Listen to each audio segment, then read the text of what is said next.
In the name of Allah, the most gracious, the most merciful, I bear witness there's no God but God, and Prophet Muhammad is his slave and messenger, and I seek refuge in Allah from the rejected Satan.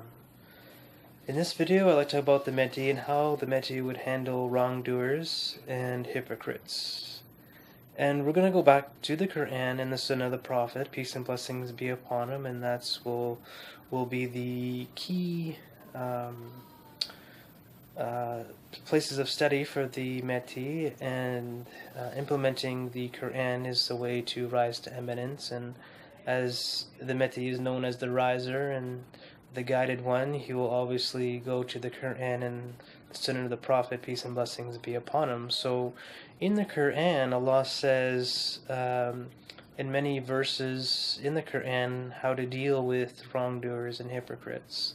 Now, Allah says there's a different way to approach a believer and a different approach to approaching a disbeliever.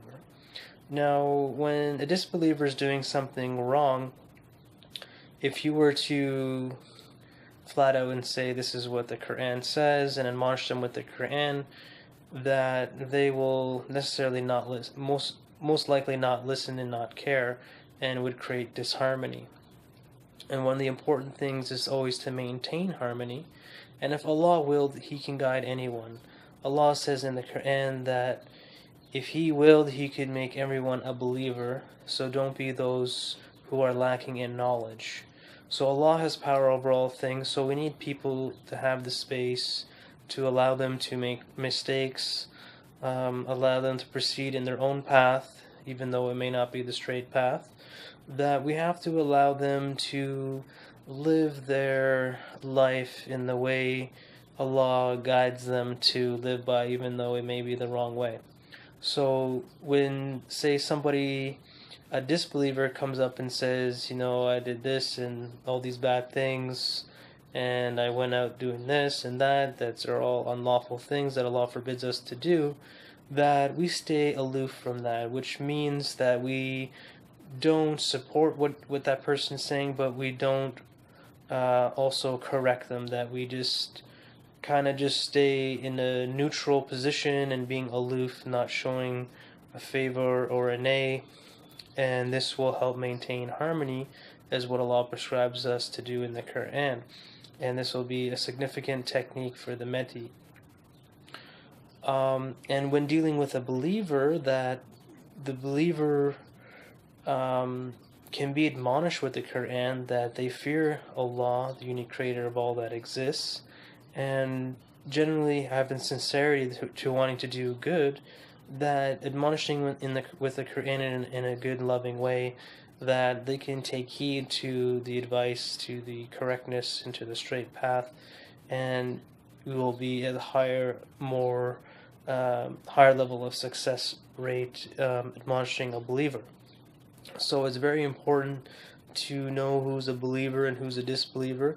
It's very important to know who are the liars and who are the truthful, and who are the hypocrites and who are the righteous ones. So it's very important for us to know these things, and Allah will reveal through life experiences who are liars, who are hypocrites, and who are believers, disbelievers, and righteous ones. So we will see through our experiences who are being honest with us, who are being dishonest, who are being hypocritical, and who are being righteous. So Allah will make these known, and it's very important to find these things out.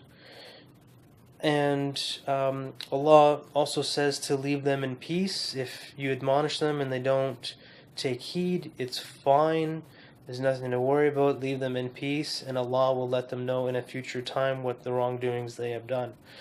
So it's very important to maintain harmony. Allah says not to disrupt the law of harmony, disrupt the law of balance. So we want to stay very balanced. That's why when dealing with a disbeliever, it's better to stay aloof, because you're staying more balanced. You're not trying to correct them, which if you tried to correct them, it could make them even do more negative things, more unlawful things by trying to correct them.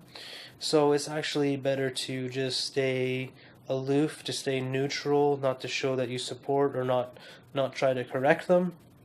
but you know in your heart that what's right and what's wrong, and within your own life, with your own choices, that you do what's lawful, that Allah prescribes us to do, and stay away from the unlawful things that Allah forbids us to do.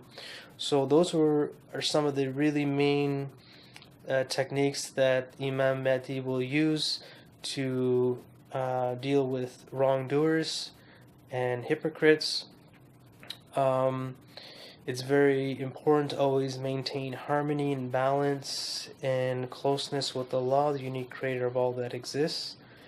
The Mahdi's heart will be felt around the world, and he is the spiritual heart and the spiritual foundation of the world, and bringing people closer with Allah, the unique creator of all that exists, is very important for the Mahdi. The Mahdi has a very deep love and passion for the unique creator of all that exists, Allah, the Most Gracious, the Most Merciful. So those are some of the keys of how the Mahdi will deal with wrongdoers and hypocrites. Just as a quick recap, that the Mahdi will